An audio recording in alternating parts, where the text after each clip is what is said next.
Milky mist. இதுதான் இது மட்டும்தான் பன்னீர்னா ஒன்லி மில்கி மிஸ்ட். எப்பொழுது பார்த்தாலும் இந்தியா கூட்டணி சொல்லிக் கொண்டிருக்கின்ற முதலமைச்சர் திரு ஸ்டாலின் அவர்கள் ஏன் இப்ப இந்தியா கூட்டணி பேரையே எடுக்க மாட்டேங்கிறாரு? காங்கிரசுக்கும் திமுகவும் உட்கட்சி பூசல் வந்துடுது. நிச்சயமாக அதாவது இப்ப ஊடகத்திலையும் பத்திரிகையும் வர செய்தி தானே பிளவுறது தான் நீங்க போடுறீங்க. கருத்து வேறுபாடு வந்துட்டு இருக்குல்ல. காங்கிரஸ் கட்சிக்கார ஒரு கருத்து சொல்றாங்க தலைவர்கள், அதற்கு எதிர்கருத்து திமுக சொல்றாங்க. ஆக கூட்டணியில் விரிசல் ஏற்பட்டுறது உண்மைதானே? இன்ன வரைக்கும் வெளிப்படையா பேச முடியலையே. காங்கிரஸ் கட்சியில வந்து அதையே சொல்லி நாங்க பொருந்த இருக்குமா பொருந்தனும் மக்கள் முடிவு பண்ணணுங்க. ஸ்டாலின் முடிவு பண்றது இல்ல. ஒவ்வொரு கட்சியும் அந்தந்த தேர்தல் வருகின்ற பொழுது வெற்றி பெறுவதற்காக அமைக்கப்படுவதுதான் கூட்டணி. எல்லா கட்சியுமே கூட்டணி அமைச்சு தான் போட்டிட்டு இருக்கு. இன்னைக்கு அதிமுகவில் யாரெல்லாம் கூட்டணியில் இடம்பெற்றாங்களோ அது சட்டமன்ற தேர்தல் நாடாளுமன்ற தேர்தலோ அந்த கட்சி தான் திமுகவோட கூட்டணியில் அங்கம் பெற்றது. திமுக கூட்டணியில் எந்தெந்த கட்சியெல்லாம் தேர்தல் நேரத்தில் இடம்பெற்றதோ அந்த கட்சி தான் அதிமுக இடம்பெற்றிருக்குது.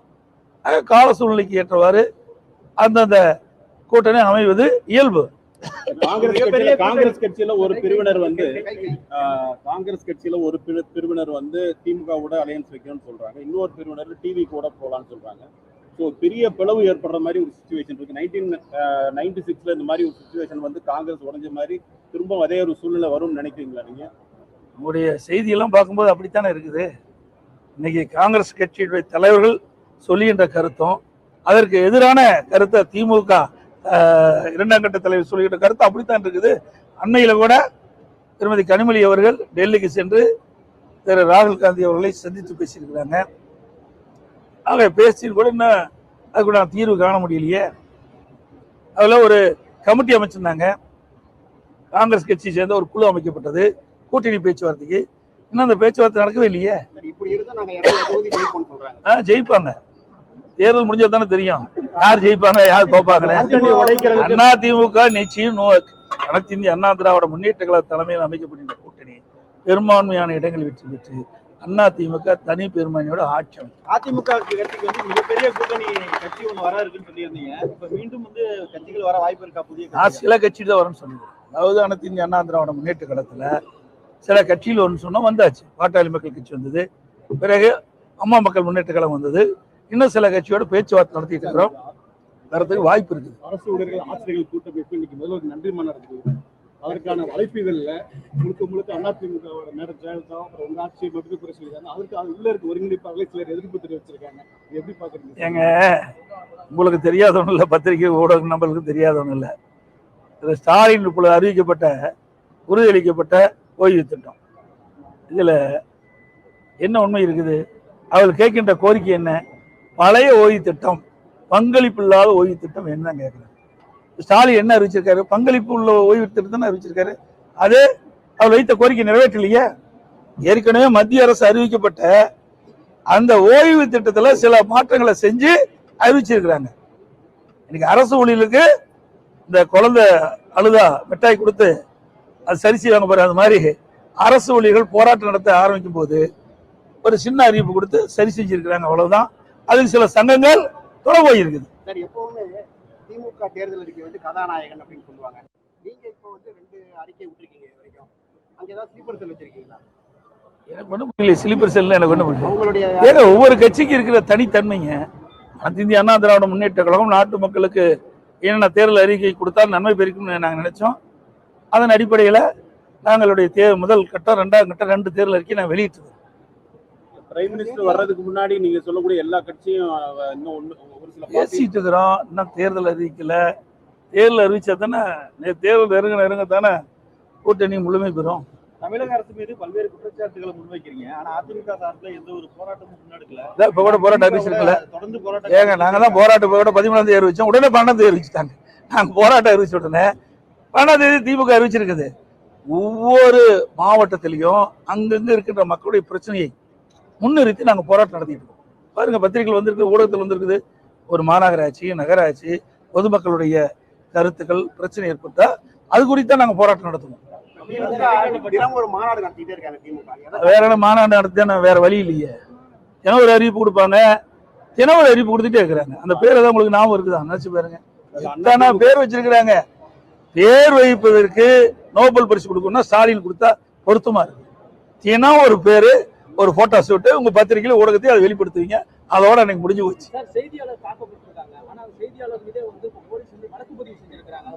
அதான் ஸ்டாலின் அரசாங்கம், அதாங்க ஸ்டாலின் அரசாங்கம். அதுக்குதான் நீங்க துணை நிக்கிறீங்க. எங்களை போட இருக்கிற கட்சிக்கு துணை நிக்கிறீங்களா? இன்னைக்கு ஒரு மோசமான கட்சிக்கு துணை நிற்பதனாலதான் இப்படிப்பட்ட நிகழ்வு நடக்குது. முதல்ல நீங்க உணருங்க. இதே அனைத்து இந்திய அண்ணா திராவிட முன்னேற்ற கழக அரசு இருந்தது. நானும் 4 வருஷம் 2 மாத காலம் இருந்தேன். அப்பவும் எங்களை பத்தி தான் விமர்சனம் பண்ணீங்க.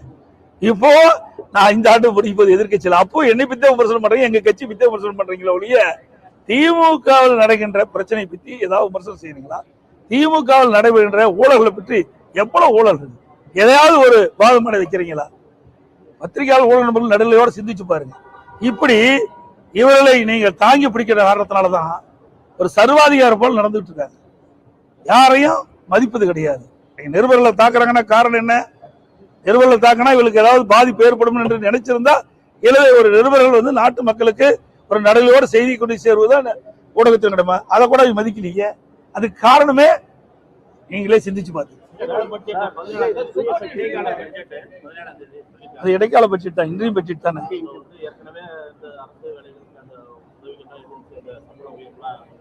இடைக்கால பட்ஜெட்ல எதுவும் வரதுக்கு வாய்ப்பு இல்லை. அது ஒரு இடைக்கால பட்ஜெட் தான்.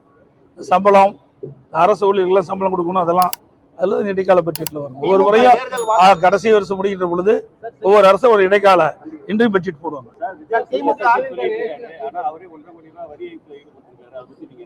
நீங்களே சொல்லிட்டீங்க, கேள்வியும் கேட்டீங்க, பதிலும் சொல்லிட்டீங்க. அதனால அவர் ஊழல்வாதி என்பதற்கு அவர் பணம் கட்டுறது சாட்சி. நீங்க நீதிமன்றமே தீர்ப்பு கொடுத்துருது. சார், அவர் எங்க வெளியில் வந்திருக்காரு? ஏதோ ஒரு கட்சி ஆரம்பிச்சாரு, அவ்வளவுதான். ஒரு சம்பவம் நடந்து போச்சு, நடக்க முடியாத ஒரு சம்பவம் நடந்து போச்சு. அந்த சம்பவத்திலிருந்து 72 நாட்கள் வீட்டு விட்டே வரல. இது வரைக்கும் எத்தனையோ கட்சி தலைவர் இருக்கிறாங்க. ஆனா ஒரு சம்பவம் நடைபெற்ற பிறகு அதை துணிந்து நின்று அதற்குண்டான தீர்வு காணுவதுதான் ஒரு அரசியல் கட்சியுடைய தலைவருடைய கடமையா இருக்கும். ஆனா கட்சி ஆரம்பிச்சுட்டு ஒரு துயரமான சம்பவம் ஏற்பட்ட உடனே 72 நாட்கள் வெளியிலே வரல. ஆபீஸை மூடிட்டாங்க 5 நாள். யாருமே கிடையாது. கட்சி இருக்குதா இல்லையாங்கிற நிலை ஏற்பட்டு விட்டது. இதுதான் நிலைமை, தமிழ்நாட்டுடைய நிலைமை. அந்த கட்சியுடைய நிலைமை அதுதான். பேருக்கு எழுதுதாங்க. ஏங்க, நான் தான் ஏற்கனவே சொல்லிட்டேன், 15 ஆண்டு காலம் மத்தியில் ஆட்சி அதிகாரத்தில் இருந்த ஒரே கட்சி திமுக கட்சி தான். திமுக கட்சி தானே அந்த நாடாளுமன்ற உறுப்பினர் தானே மத்தியில் ஆட்சி அதிகாரத்தில் இருந்தாங்க. என்ன திட்டத்தை கொண்டாங்க, எவ்வளவு நிதி கொண்டாந்தாங்க சொல்லுங்க பார்க்கலாம். நாங்க வந்து சொல்லிருக்கோம், நடந்தாய் வாழி காவிரி திட்டம் 14,000 கோடி கொண்டு வந்திருக்கிறோம். அண்ணா திமுக ஆட்சியில கொடுக்கப்பட்ட கோரிக்கையை மத்திய அரசு ஏற்று அறிவிச்சது. அதை கூட நடைமுறைப்படுத்த மறுக்கிறாங்க. மத்திய அரசு இந்த தமிழ்நாடு அரசு மறுக்குதுங்க. இந்த ஆண்டு கூட அந்த நீர்வளத்துறை அமைச்சருடைய அந்த கொள்கை குறிப்பில் இடம்பெற்றிருக்குது. 990 கோடி என்னமோ முதற்கட்டமாக விடுவிக்கப்படுதுன்னு. ஆனா கிடப்பில் போட்டாங்க. அதுக்கு என்ன காரணம்? அண்ணா திமுக கொண்டு வந்த அதிமுக தேர்தல் அறிக்கையில் இடம்பெற்று அதிமுக ஆட்சியில மத்திய அரசு வந்து பெறப்பட்ட திட்டம் என்ற ஒரே காரணத்திற்காக முடக்கி இருக்கிறாங்க. இது 14,000 கோடி மத்திய அரசு கொடுத்தது தானே. ஆனா மத்திய அரசுல இருந்து எந்த திட்டம் வரலன்னு சொல்றதுக்கு என்ன காரணம்?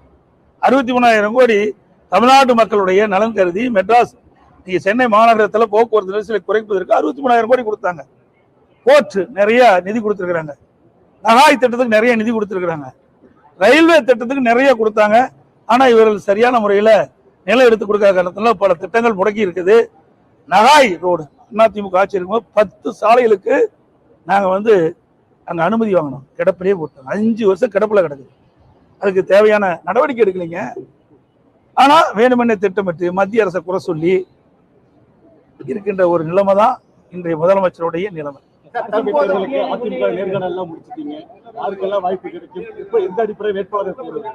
அதை எப்படி வெளிப்படையா சொல்ல முடியும்?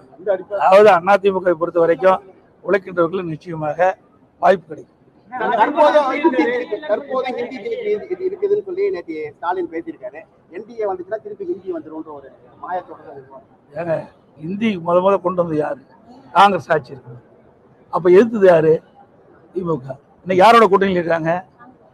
காங்கிரஸோட தான் இருக்கிறாங்க. இவங்க பேசலாமா? யோகி இருக்குதா? சொல்லுங்க பார்க்கலாம். காலத்துக்கு ஏற்றவாறு நடிக்கக்கூடிய கட்சி திமுக கட்சி. திமுக தனது தேர்தல் வாக்குறுதிகளை எவ்வளவு நிறைவேற்றிருக்கு நீங்க நினைக்கிறீங்க? 4 ரூபாய் கூட நிறைவேற்ற முடியல. முக்கியமான திட்டங்கள் எதுவும் நிறைவேற்றலையே. தேர்தல் ஆயத்த மாநாடு நடக்குமா ஸ்டேட் லெவல்ல எலெக்ஷனுக்கு முன்னாடி எல்லா கட்சியும் நடத்துறாங்க அந்த மாதிரி? எங்களதெல்லாம் அது மாதிரி இல்லை. அது மாதிரி நடக்கிறதில்ல. இப்ப தேர்தல் வந்து அருமையில் வந்துட்டுது. இன்னும் 1 மாசம் தானே தேர்தல் வர இருக்குதா. நாங்க எல்லா இடத்துலயுமே இன்னைக்கு வந்து பாத்தீங்கன்னா 181 இடத்துல எழுச்சி பயணத்தை முடிச்சு 181 சட்டமன்ற தொகுதியில நானே நேரடியா போய் எழுச்சி பயணத்தை முடிச்சிருக்கிறேன். வர ஞாயிற்றுக்கிழமை 15ஆம் தேதி பவானிசாகர் சட்டமன்ற தொகுதியில நாங்கள் எழுச்சி பயணம் தொடங்குறேங்கிறேன். அதுக்கு பிறகு சென்னையில் இருக்கிற புறநகர் பகுதியில் இருக்கின்ற திருவள்ளூர் மாவட்டம், செங்கல்பட்டு மாவட்டம் அந்த பகுதியில் இருக்கின்ற சட்டமன்ற தொகுதியில் எழுச்சி பயணத்தை மேற்கொள்ள இருக்கிறது மாச இறுதிக்குள்ள. கிட்டத்தட்ட பார்க்கும்போது நான் அதிகமாக தேர்தலுக்கு அதிமுக கட்சி தான் முன்கூட்டியே தேர்தல் பிரச்சாரத்தை முன்னெடுத்து சென்று கொண்டிருக்கிறது. ஏங்க செல்லாத நோட்டுக்கு ஒரு நோட்டு இருக்குது, செல்லுனா யாராவது பார்ப்பாங்களா? அது மாதிரி அவரை பத்தி பேசி என்ன பிரயோஜனம்? அது அவரு செல்லாத நோட்டு மாதிரி. செல்லாத நோட்டுக்கு என்ன வேல்யூ இருக்குதோ அதே வேல்யூ தான் அவருக்கு. முன்னாள் முதல்வர் ஜெயலலிதா இருக்கும்போது அவர்கள் ஆட்சியில் வந்து பெண் வேட்பாளர்களுக்கு முக்கியத்துவம் கொடுத்தாங்க. எங்களுக்கு அதே மாதிரி கொடுப்போம். ஒவ்வொரு தடவையும் ஒவ்வொரு கட்சியும் கொடுக்குது, அந்த அடிப்படையில் கொடுப்போம். யாரை போட்டா ஜெயிக்கும், யாரை போட்டா பெண் வளர்ப்பு, எந்த இடத்துல எந்த தொகுதியில பெண் வளர்ப்பு இன்னைக்கு வலிமையா இருக்கின்றார்களோ அந்த இடத்துல பெண் வளர்ப்பு நடத்துவதற்கு எங்களுடைய இயக்கமும் முன்னோடியா இருக்கு. மில்கி மிஸ்ட் இதான் இது மட்டும்தான். பன்னீர்னா only Milky Mist. மின்னம்பலம்.com தமிழின் முதல் மொபைல் பத்திரிகை.